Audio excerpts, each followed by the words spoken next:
সয়াবিনগুলোকে খুব ভালো করে আমি সিদ্ধ করে নিয়ে আর যতটা সম্ভব জলটা ঝরিয়ে নিয়ে চপারে দিয়েছি। তারপরে একটা শসা কুচিয়ে দিয়ে দিলাম, একটা ক্যারটটা কাটতে কাটতে বারবার এদিক ওদিক ছিটকে ছিটকে পড়ে যাচ্ছে, কারণ ক্যারটটাকেও ভালো করে কুচিয়ে দিয়ে দিলাম। তারপরে একটা পেঁয়াজ নিলাম, সেমভাবে পেঁয়াজটাকেও কুচু কুচু করে টুকরো করে চপারের মধ্যে দিয়ে দিলাম। তারপরে দেবো কি একটা কাঁচা লঙ্কা, যার যতটা ঝাল খাবে আমি একটাই কাঁচা লঙ্কা দিয়েছি। দিয়ে ভালো করে ওটা হ্যান্ড চপারে খুব ভালো করে চপ করতে হবে, খুব ভালো করে, যাতে একদম ক্যারটটা, শসাটা আর সয়াবিনটা যাতে খুব সুন্দরভাবে একদম চপড হয়ে যায়। একদম আমি দেখে নিলাম একবার খুলে হয়েছে কি না, দিয়ে মনে হলো না হয়নি, আবার 2-3 বার একটু ঘুরিয়ে নিলাম, ব্যাস রেডি। এবার ওটাকে একটা বাটির মধ্যে আমি ঢেলে নিলাম, ওই চপ করা জিনিসটাকে তার মধ্যে দিলাম। এটা হচ্ছে দেব টক দই, এটা আমি কাল সারা রাত ওই ছাঁকনির মধ্যে করে পুরো জলটাকে খুব সুন্দরভাবে জলটা পুরো ঝেড়ে একদম জলটা ঝরে গেছে। তারপরে দিয়ে দিলাম সিদ্ধ ডিম। ওই দইটা দেওয়ায় না বিশ্বাস করো টেস্টটা আরও বেশি সুন্দর আর খুব বেশি হেলদি হয়। আজকে আর আমি 2টো ডিম সিদ্ধ দিয়েছি, ডিম সিদ্ধ একটা এক্সট্রা ছিল বলে 2টো দিয়ে দিয়েছি।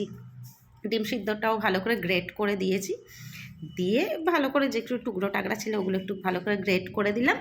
দিয়ে তারপরে এর মধ্যে দেবো কি একটু গোলমরিচের গুঁড়ো দেবো, ভালো লাগে ফ্লেভারটা। অল্প একটু নুন দেবো স্বাদ মতো, এবার দেবো বেশ কিছুটা টমেটো ক্যাচাপ।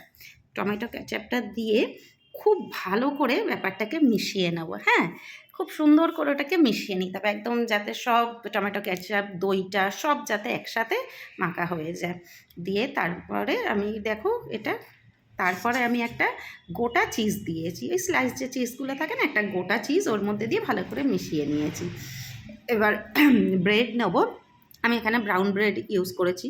দিয়ে ব্রেডটায় ভালো করে বাটার লাগিয়ে নেবো, খুব ভালো করে বাটার লাগিয়ে নেওয়ার পরে ওই যে এটা বানিয়েছি স্যান্ডউইচের জন্য ব্যাটার না ওটা স্যান্ডউইচের যে মাখাটা, ওটা পুরো ভালো করে একদম ব্রেডটার ওপরে সুন্দর করে সাজিয়ে একটু মোটা লেয়ারই আমি দিয়েছিলাম, যাতে এইটা টিফিনে দেবো তো ছেলেকে, যাতে ওর পেটটা একটু অনেকক্ষণ বেশ ভরা থাকে।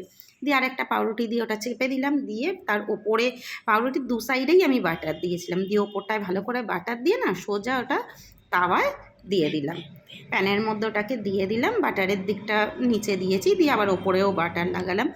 দিয়ে খুব ভালো করে না একদম এটা আমি লো হিটে করেছি, একদমই লো হিট দিয়ে হালকা করে ওটা কিছুটা সময় দিয়ে ভেজে নেব।